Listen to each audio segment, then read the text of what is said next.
നമസ്കാരം, എല്ലാവർക്കും എൻ്റെ വീഡിയോയിലേക്ക് സ്വാഗതം. ഇന്ന് ഞാൻ ഉണ്ടാക്കാൻ പോണത് ഒരു ഇറച്ചിപ്പത്തിരിയാണ് കേട്ടാ. പിന്നെ എൻ്റെ ചാനൽ ആദ്യമായിട്ട് കാണുന്നവരാണെങ്കിൽ ലൈക്ക് ചെയ്യുക, ഷെയർ ചെയ്യുക, സബ്സ്ക്രൈബ് ചെയ്യുക കേട്ടാ. അപ്പോൾ ഇതെങ്ങനെ ഉണ്ടാക്കാൻ നോക്കാം. ഞാൻ പാൻ ചൂടാക്കാൻ വെച്ചിട്ടുണ്ട്. ഇത് ചൂടായിട്ടാ. അപ്പോൾ ഒരു 2 ടീസ്പൂണ് വെളിച്ചെണ്ണ. ഇതൊന്ന് ചൂടായി വന്നാൽ നമുക്ക് ഇതിലേക്ക് സബോള ഇടാം.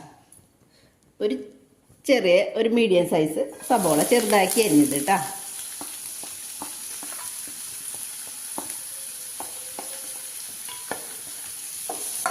ഇതൊന്ന് വാടിയട്ടെ. അപ്പം തരി ഉപ്പിട്ട് കൊടുക്കാം കേട്ടോ. ഇതൊന്ന് വാടി വരട്ടെ കേട്ടോ.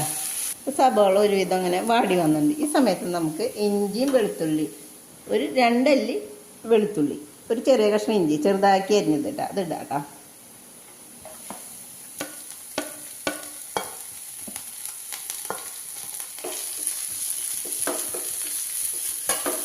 ഇതൊന്ന് മൂത്ത് വരട്ടെ കേട്ടോ. തക്കാളി ഇടാം കേട്ടോ. കുറച്ച് വേപ്പില, 2 തണ്ട് വേപ്പില ചെറുതാക്കി അരിഞ്ഞത് കേട്ടോ.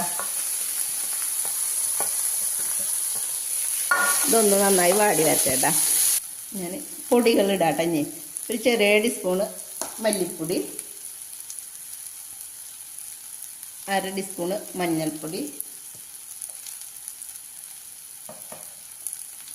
1/2 ടീസ്പൂണ് മുളകും പൊടി. ഇത് എരിവുള്ള മുളകായാണ് കേട്ടോ, ഞാൻ അത്ര ഇടുന്നു. പിന്നെ പെരിഞ്ജീരകത്തിൻ്റെ പൊടി ഒന്ന് ഇളക്കും. കുറച്ച് ഗരം മസാല പൊട്ടിയിട്ടാ. ഇനി നമുക്ക് ഞാൻ ഇവിടെ ഒരു ചെറിയ കഷ്ണം ചിക്കൻ്റെ പീസ് ഉപ്പും മഞ്ഞൾപ്പൊടി ഇട്ടിട്ട് വേവിച്ചിട്ടുണ്ടാവും. അത് എന്നിട്ട് മിക്സിയിലിട്ടിട്ട് ഒന്ന് ക്രഷ് ചെയ്തെടുത്താൽ കേട്ടോ. അത് നമുക്കിതിലേക്ക് ആഡ് ചെയ്യാം കേട്ടോ.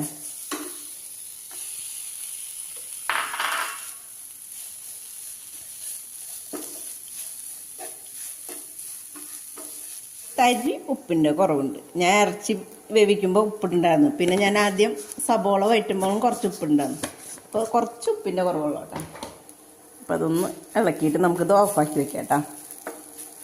ഇത് ഓഫാക്കാം കേട്ടോ. ഞാൻ ഇപ്പുറത്ത് വെള്ളം തിളപ്പിക്കാൻ വെച്ചിട്ടുണ്ട്. ഉപ്പിട്ടുണ്ട് കേട്ടോ അതിൽ, പൊടി കുഴയ്ക്കാൻ വേണ്ടിയിട്ട്. ഇത് ഓഫാക്കാം. ഞാൻ ഈ കപ്പ് കൊണ്ട് 2 കപ്പ് അരിപ്പൊടിയാണ് എടുത്തത്. ഇതിലേക്ക് കുറച്ച് നല്ല ജീരകം, കുറച്ച് തേങ്ങ, ഒരു പിടി ചുവന്നുള്ളി 3 എണ്ണം ചെറുതാക്കി അരിഞ്ഞത് കേട്ടോ.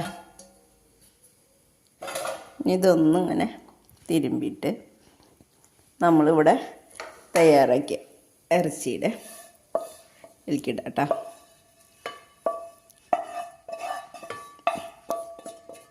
ഇതൊന്ന് ഇളക്കിയിട്ട് നമുക്ക് തിളച്ച വെള്ളം ഒഴിച്ച് കൊടുക്കാം കേട്ടോ.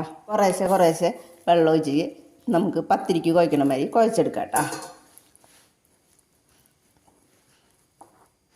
കുഴച്ചെടുത്തിട്ടുണ്ട് കേട്ടോ. ഇനി ഇതിൽ നിന്ന് ഒരു ഉരുളെടുത്തിട്ട് നമ്മൾ പത്തിരി പരത്തണ മാതിരി തന്നെ പരത്തിയെടുക്കാം.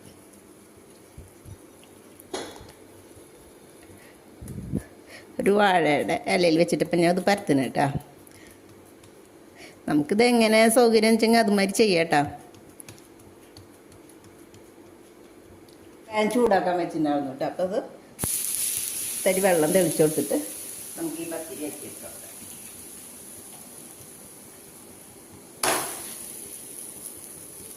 ഒരു വശമാകുമ്പോൾ നമുക്ക് കുറച്ച് നെയ്യ് പുരട്ടി കൊടുക്കാം കേട്ടോ.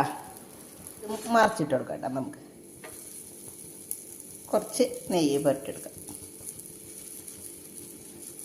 ഇത് ചിലവർ എണ്ണയിൽ വറുത്തെടുക്കും കേട്ടോ. ഞാൻ എണ്ണയിൽ വറുത്തെടുക്കുന്നില്ല. ഇവിടെ ആർക്കും അങ്ങനെ ഇഷ്ടമില്ലാത്ത കാരണം കേട്ടോ. ഒന്നും കൂടി തിരിച്ചിട്ടിട്ട് നമുക്ക് ഇവിടെ കുറച്ച് എണ്ണ പുരട്ടി കൊടുക്കാം, നെയ്യ് പുരട്ടി കൊടുക്കാം കേട്ടോ.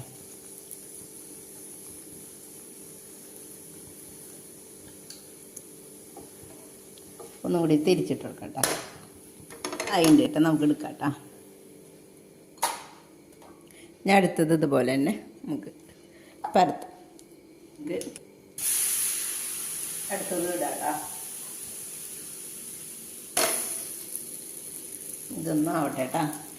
ഇതുപോലെ നെയ്യൊക്കെ പരട്ടിയിട്ട് ഇനി എല്ലാതും ഞാൻ ചുട്ടെടുക്കട്ടെ കേട്ടോ. ഇത് ലാസ്റ്റത്തെയാണ് കേട്ടോ. ഇതായുണ്ട് കേട്ടോ. നമുക്ക് തീ ഓഫാക്കാം കേട്ടോ.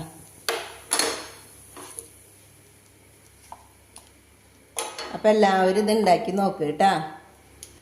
എൻ്റെ ചാനൽ ആദ്യമായിട്ട് കാണുന്നവരാണെങ്കിൽ ലൈക്ക് ചെയ്യുക, ഷെയർ ചെയ്യുക, സബ്സ്ക്രൈബ് ചെയ്യുക കേട്ടാ.